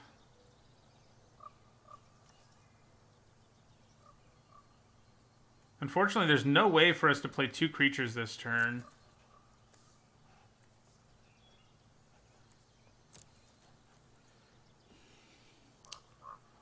Oh, well, except Ferocious Pup, actually. Oh, no. Yeah, well, right. It gives us two bodies. It doesn't actually let us play two creatures. The question is whether it's better to just play Dungeon Geists and tap down the Pattern Matcher. Then they play that, and they can attack us for 4, but we can go to 2, basically. Yeah, I think that's our best bet.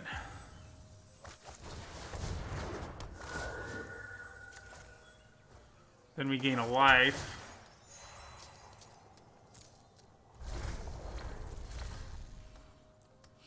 Next turn, we'll be able to play like Pulse and Octoprofit, or some such thing, some combination thereof.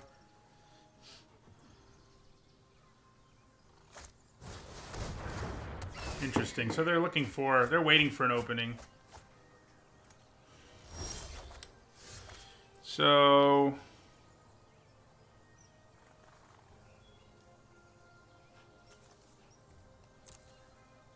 I think we probably go Octoprofit, Ferocious Pup.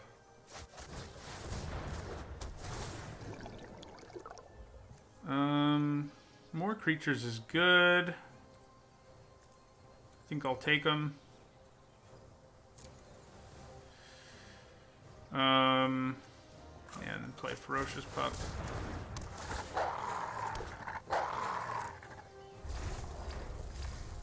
Yeah, eventually the Pulse will help. I mean, maybe I should be playing it even sooner. We do pretty desperately need to gain life.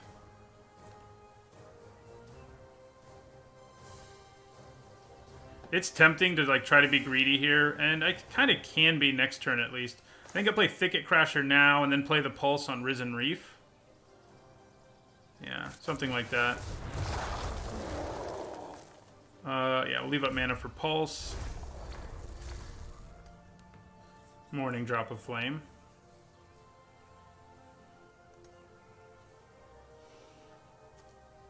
So if they kill our Geists... Okay, they're not going to. I should be able to actually pretty profitably trade around here. Except they're not going to attack. Of course not. Okay. We'll play our Pulse, and we'll get our Risen Reef back.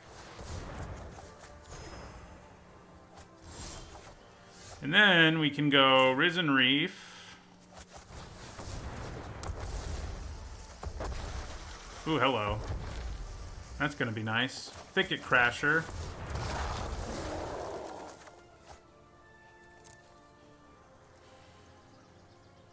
And no attacks.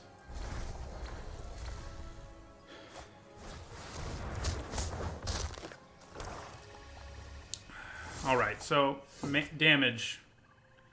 How much damage can I do right here? So they have 4, 5, 6, 7, 8, 12, 14 toughness.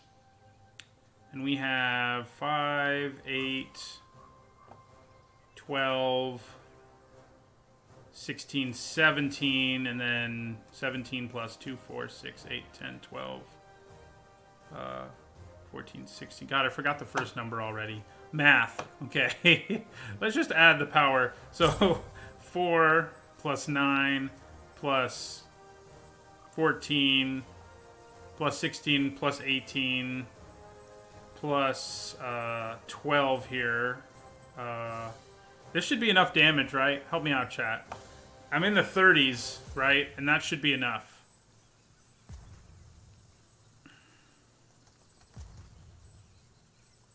You think I should wait a turn, huh? Yeah, well, I will, unless it's actually lethal here and I'm not picking that up.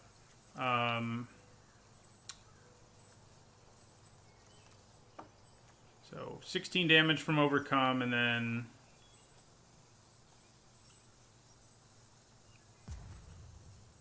24, so 35. Yeah, it's lethal.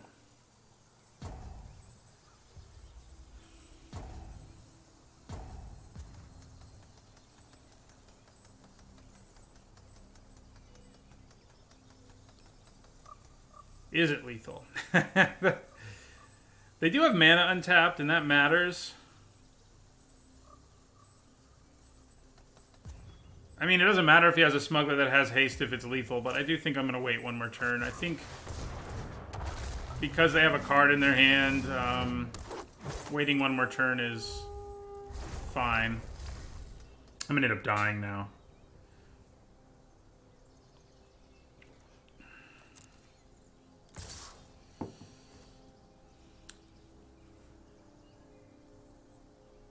So what if it happens if they have double Uncaged Fury here? Not enough. I think we just take this.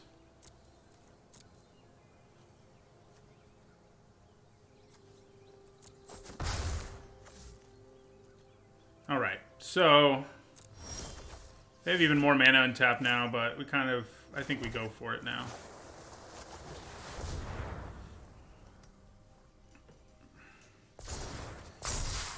All right. Now, let's find out if they can stop this.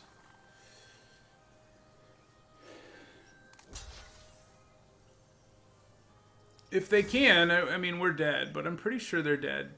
So, trample and all that.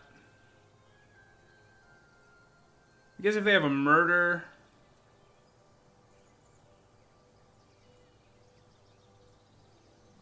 It's like, is he saying good game because he's about to blow me out here somehow or another? Either way, I guess I'll say good game back.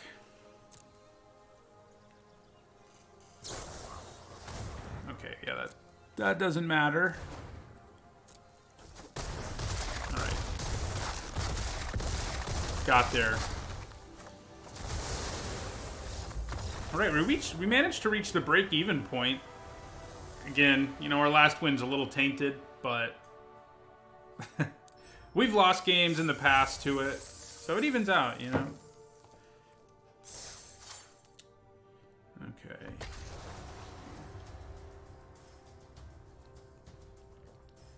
The draft's alright, we're 3-2.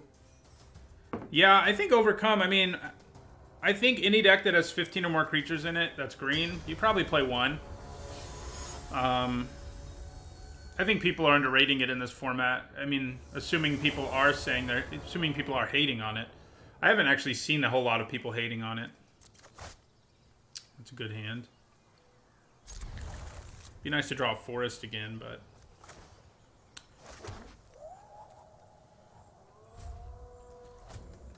we'll have to search up a forest. So super aggro is probably what we're looking at here.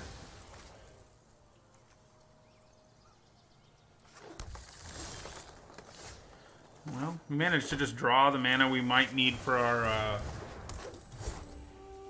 Cavalier anyway. So I think I probably, yeah, if they attacked and I still had my creature there, I probably would have blocked. Mono red aggro. Ooh, that was a good draw.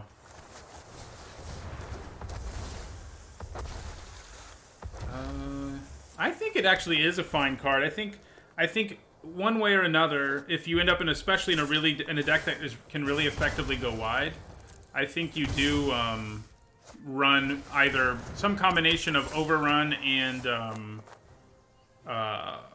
what's the word I'm looking for? And inspired charges, like two, you know, one of each, or two inspired charges or two overcomes. I think generally that's the right thing to do. So there's a chance they can like tap down my Thicket Crasher or kill it and then attack with Audacious Thief, and that kind of sucks.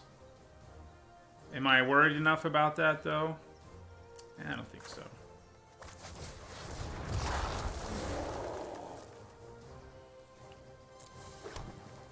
All that mana.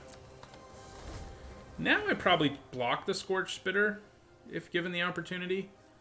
Okay, and I definitely block the Audacious Thief.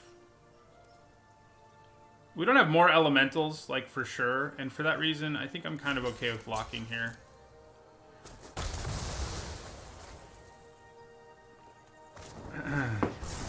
Works for me. Okay, so I think we go ahead and play Woodland Champion, Greenwood Sentinel.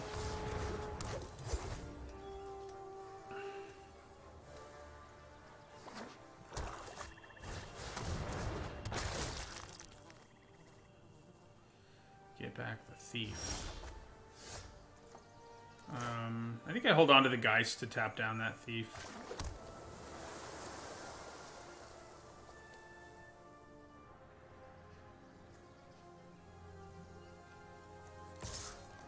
Attack with the Greenwood Sentinel. I thought about attacking with both, but we still have all our cards in our deck that can make our Woodland Champion bigger, so...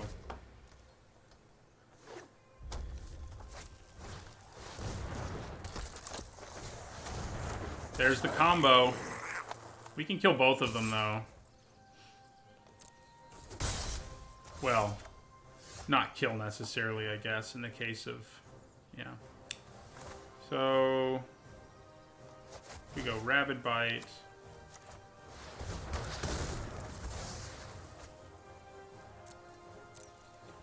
Attack them. Dungeon Geists.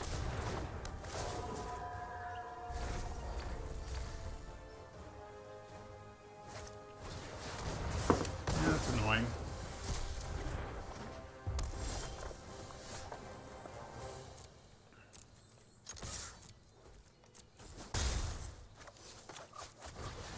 Play a Leafkin Druid. Considering we got 3 triggers out of Risen Reef, we're not nearly as far ahead as I would have liked, but, you know, what are you going to do? So I think I'd block if they attack me there.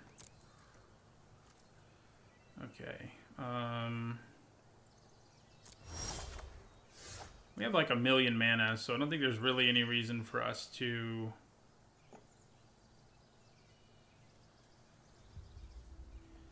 That Ember Hauler makes Feral Invocation working out for us kind of a difficult proposition. And we're not going to attack. We'll just end our turn. Yeah, it's definitely like a C. I think I may have given it a C-, so it's not like it's wildly better than I expected, but it is a little better.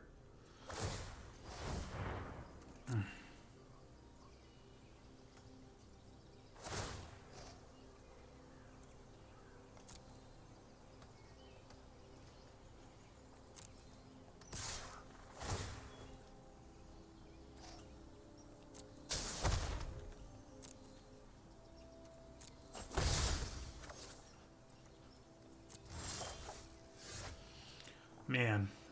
Okay, well, I think we go with trying to race here. We can use the Invocation at some point, maybe, but not as long as they have mana up with Ember Hauler in play, really. I could slap it on a Leafkin Druid. I mean, that's a thing. This is a deck where we probably want the 1 mana dude who gains life. Okay, that's not good news.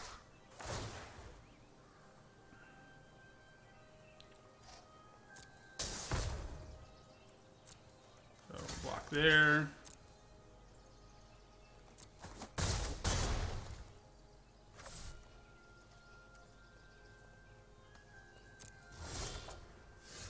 Ooh.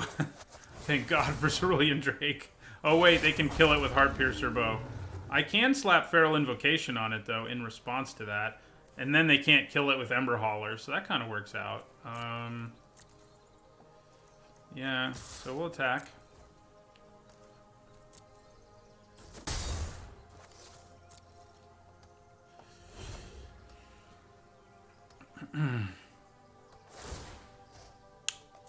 Well, yeah, I can still save it, but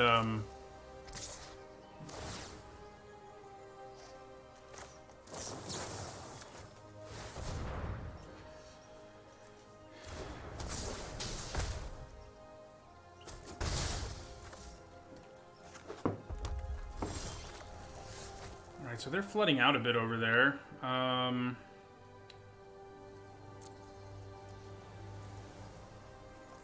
I think we just go for the aggro here and plan on double blocking. Not double blocking, but blocking both of these if they both attack me.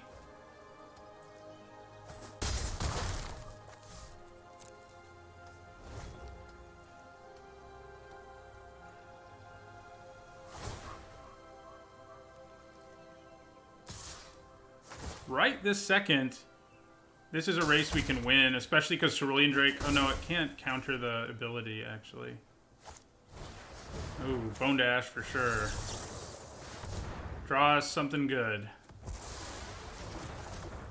That's pretty good. Is it, though? It's actually not. We can't win because they can just attack us with Unblockable next turn on Ember Hauler and then sack it. I mean, there's a small chance they don't realize they can do that, but it's very small. So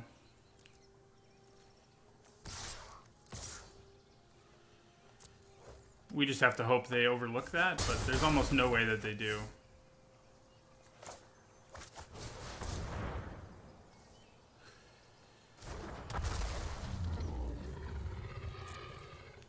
Like, I can blow these things up, it just doesn't matter. Why don't you counter abilities, Cerulean Drake? What's that about? Yeah, they're gonna take us down.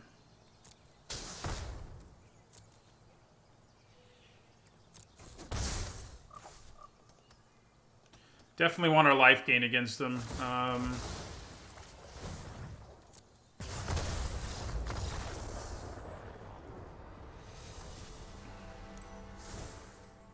So I think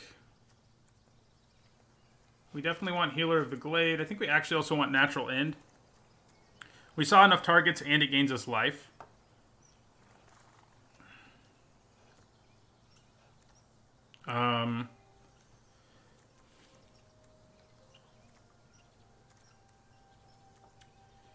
But then the question is, what do I cut? It seems like Bone to Ash isn't great against a deck like theirs, and it's really not. Like, against a really aggressive deck, it goes down in value significantly.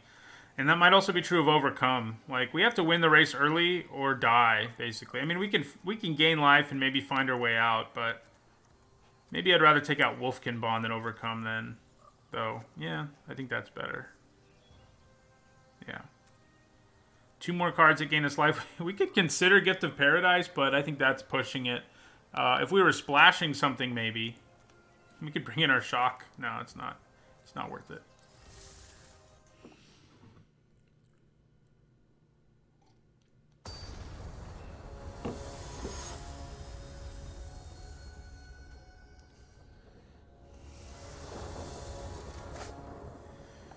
Okay, well, an early Cerulean Drake's great, and even this little gain land is going to be nice against them. If we'd had a gain land last game... No, actually, we still would have been dead, huh? Because we were at 1 after it attacked us. Alright, I actually think we want to play the Druid first. The Drake can hang out in our hand for now.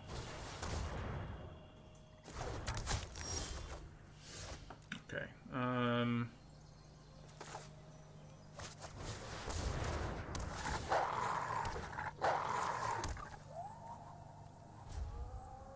So that bow is going to be kind of a pain this game. Unless they're getting a really slow start, which I think is really good news for us. We grab an island.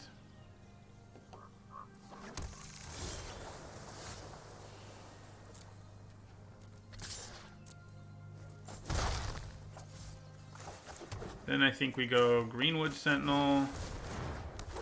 Greenwood Sentinel.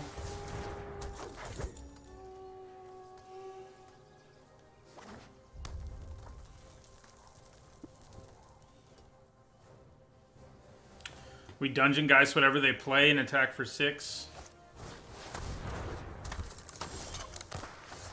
Yeah.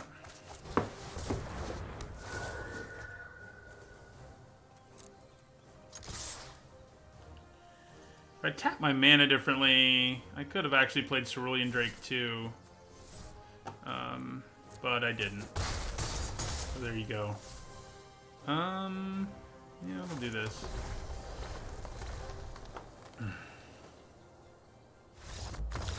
Right, well, that worked out.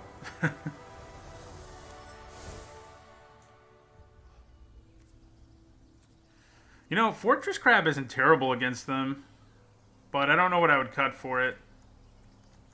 And I think Natural End will be better. Maybe it won't, though. No, yeah, it will.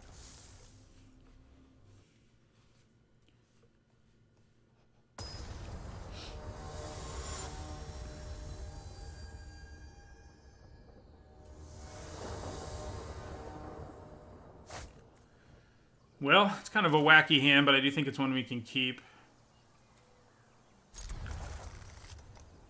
All the green mana ever.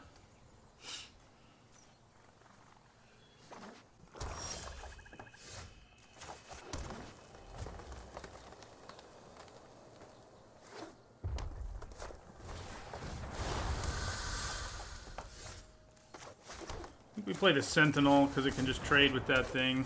I mean, not even trade, it can just kill it. So, yeah, I mean, I think we go for the trade here.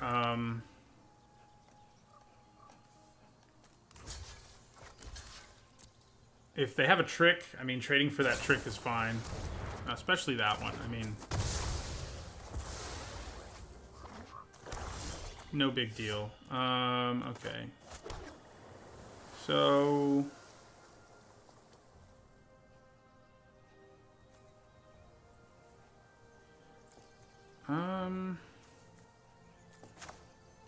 yeah, I'm gonna play the Drake. Play both Druids next turn and then have all the mana. That's not good.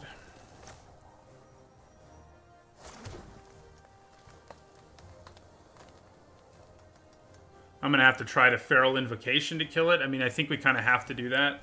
I guess in a fail case, we can use Pulse of Marasa to get something back, but you gotta kill Audacious Thief, basically. Ooh, well... it can still work out here. And in fact, I think it will. Unless they have...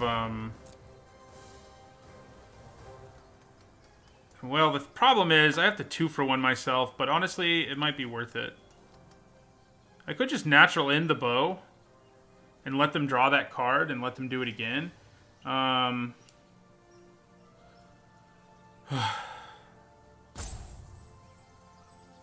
crappy.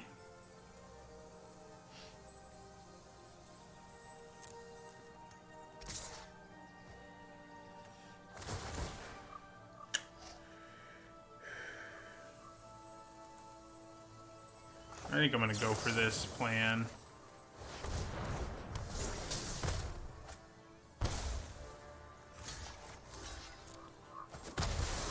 Yeah.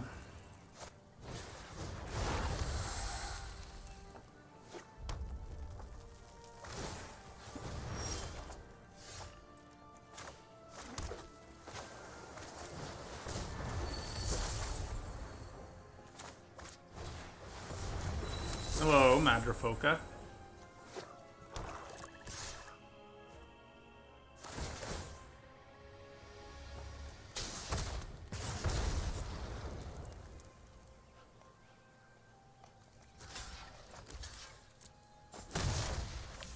So they may have... oh, that's not cool.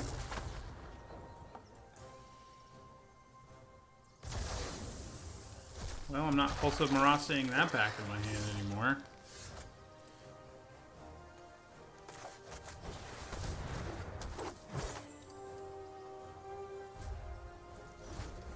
We gotta draw one of our bombs, basically. Do I want to blow that up more or Heart Piercer Bow at this point? That is the question. Oh, except when it gets blown up. Yeah, we don't want to blow it up. We're gonna blow up the Heart Piercer Bow.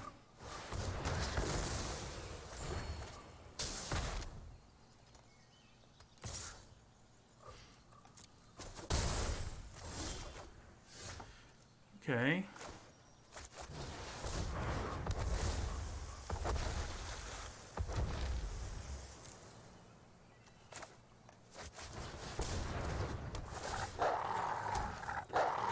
Well, that was helpful.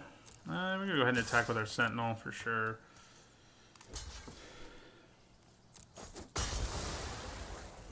Pretty sure they're going to use Retributive Wand to kill my Risen Reef here.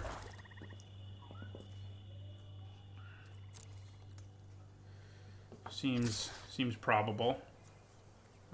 We're going to take 3.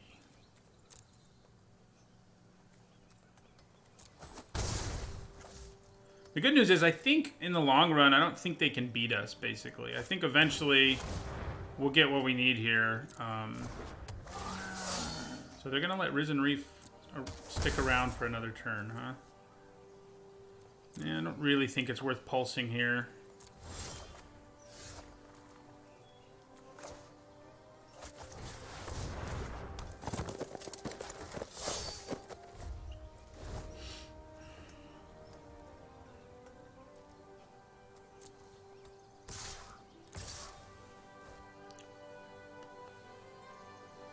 So,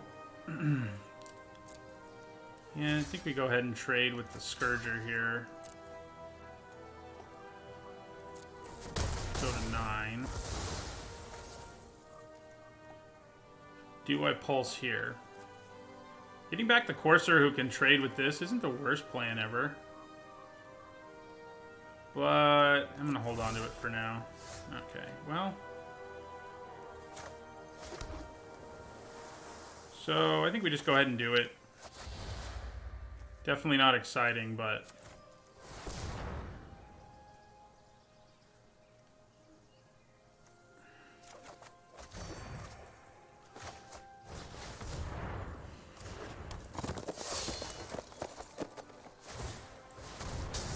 See you later, Risen Reef. I guess I could have held on to it for that, but... I think just out-carding them is our best way to victory here. That's pretty gross. I'm not gonna lie.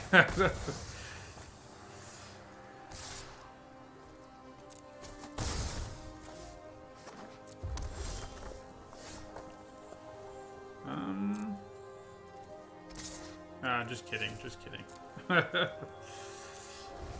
Yeah, maybe they can beat us in the long run. I mean, Retributive 1 does work in a long game. It's going to do more than it would in a short game, that's for sure. So, I think I definitely block this. I mean, I could kill it with my wolf. Maybe I just should. Let's do that. They can use the wand to finish it off.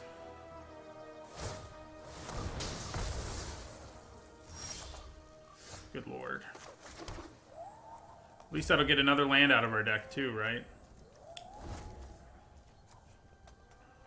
We've actually drawn about as many lands as you expect to halfway through your library.